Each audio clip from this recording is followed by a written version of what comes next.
आपने problem of evil के ताल्लुक से सवाल किया और बार बार आप एक लफ्ज रिपीट कर रहे हैं कि ओमनीपोटेंट गॉड है, ऑल पावरफुल गॉड है। यही तो दरअसल समझना है कि गॉड का कॉन्सेप्ट क्या है। प्रॉब्लम ऑफ इविल जो है, प्रॉब्लम ऑफ इविल दर हकीकत दो असम्पशंस पर कायम है।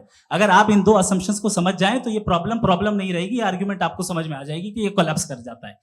पॉइंट नंबर 1, यानी जो आपका सबसे पहला फॉल्स असम्पशन है कि गॉड मर्सीफुल है, ओमनीपोटेंट है, दुनिया में जुल्म हो रहा है।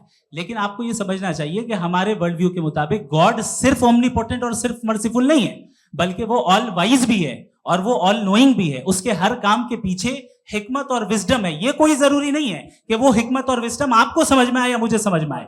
अगर आप जो समझ रहे हैं उसके मुताबिक आप फैसला कर रहे हैं, ये लिमिटेड पर्सपेक्टिव से आर्गुमेंट है। और इस चीज को हम अपनी दुनिया में, अपने लाइफ में, डेली लाइफ में इस प्रिंसिपल को एक्सेप्ट करते हैं। हम जब किसी डॉक्टर के पास जाते हैं, डॉक्टर के पास जाकर वो अगर उसने हमें कोई दवाई दी है तो हम ये तो नहीं कहते कि जब तक आपके पास जितना नॉलेज और जितना विजडम नहीं है, आपने क्यों ये दवाई दी है, तब तक हम इस चीज को एक्सेप्ट नहीं करेंगे। नहीं कहते, हम उसकी अथॉरिटी को तस्लीम करते हैं। क्यों? क्योंकि उसकी हम जानते हैं कि वो नॉलेजेबल है, वो विजडम वाला है, हमसे ज्यादा नॉलेज और हमसे ज्यादा विजडम है। बताएं सर। मैंने डॉक्टर में और खुदा में बड़ा लिखा से डॉक्टर पढ़ा लिखा होता है एक, तो मैं उसकी बात सुनूंगा।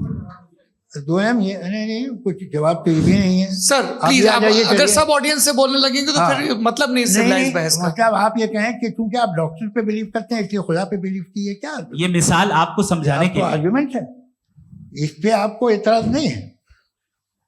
तो सिंपल बात ये है कि मैं अगर ये यकीन कर लूँ कि एक ओमनीपोटेंट उसकी मसलहत है, ये जो बच्चे मर रहे हैं ये मसलहत है उसकी, मुझे नहीं चाहिए थी मसलहत, उसकी मसलहत नहीं, यही तो समझना है, मतलब एक्सपीरियंस। अच्छा, इस आपने अभी मेरी बात पूरी सुनी नहीं। मैंने कहा आपका पूरा आर्ग्यूमेंट दो फॉल्स असम्पशंस पर है।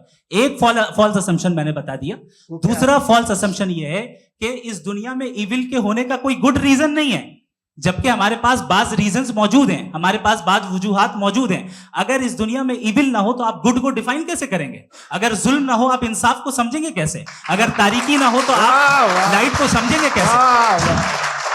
बहुत अच्छे। अभी और सुन लें, अभी और बाकी है। ये तो बात बहुत पसंद आई साहब मुझे कि जब तक रेप ना हो तब तक औरतों की इज्जत का ख्याल आपने मेरा जवाब पूरा सुना ही नहीं। जब तक के बच्चों का कत्ल ना किया जाए तब तक आपको बच्चों की मासूमियत की इज्जत। आपने पूरा जवाब सुना ही नहीं। क्या बात है।